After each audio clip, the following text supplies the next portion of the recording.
All right, going live and sharing screen so we can get this going. Hello, fellows. This is me letting you know.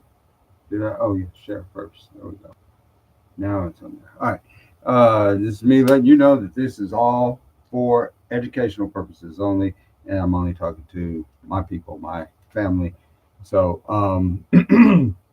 where did we leave off? Because I didn't work today, so I actually was sleeping in, so I wasn't in such a rush. But now I am up and at 'em, and I do want to get to some other things. So we'll still try to keep you at about 10 minutes or so, because all we're going to do is look at what we did last week, and this is actually something that I'm looking at uh, elsewhere. But this is this account.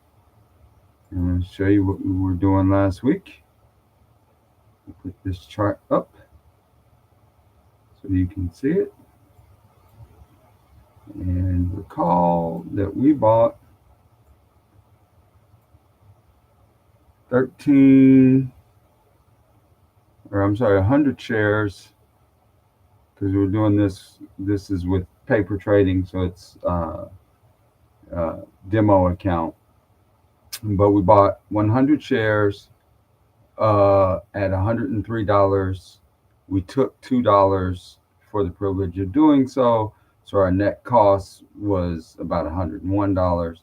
Um, and now we're just waiting for Friday.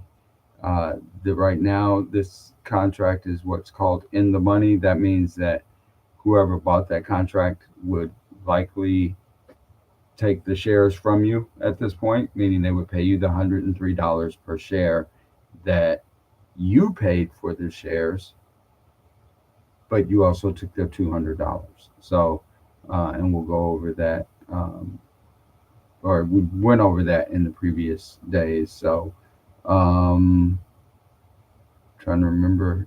Really, that's it for this position because at this point we're just waiting for Friday because the date is the 19th, so that's this coming Friday. The shares need to be over $103. The shares are behaving as we expected at this point.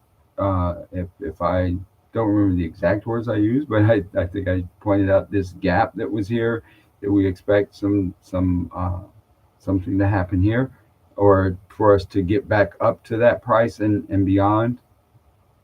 Um, I'm not going to go into the whys and wherefores, but as we said, as I said, you look for a stock to go up and to go down.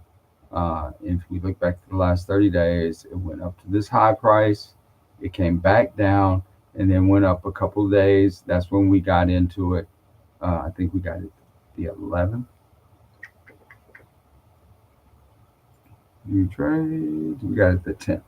So we got into it here after it had gone up 2 days, um, and had shown the right move. So there we are. We bought it with the intention to get out of it, and just that's where we are. Um, and then I wanted to also go back and look at the cash account.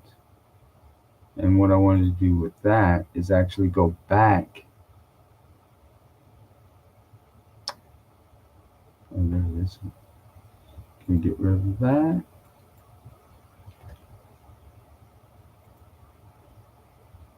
Because what we want to do is look and see our orders. Now that's oh, okay, this was with that one. Because that was my first deal. I was showing you that what I did on this particular deal because I was trying to explain, I think this was it. Was I was trying to explain that you don't have to have $13,000 in the account. I was able to do this with smaller stocks. Um, and we'll actually get back to that in this account. Um, I bought the shares through a mechanism known as a put, which is where you sell. That's the opposite of a call. It's where you sell someone basically a contract saying that I will buy the shares for $4. They paid me 17 cents or $17, and I just had to leave my $400 set aside to get to buy the shares. So that made my actual price a little less than $4. So then I was able to buy the shares, uh, or got the shares for $20, or I'm sorry, for $4 on the 20th. That's this one right here that's lit up in blue. I can show you that quite easy. And then I turned around on the 23rd, which would have been 3 days later, so that Monday, and was able to sell for 8 cents someone the right to buy the shares. And that expired, meaning that I just kept that $8 on that contract. And there were two contracts. So that was $16 that I made that week. Then it looks like the next week was calendar.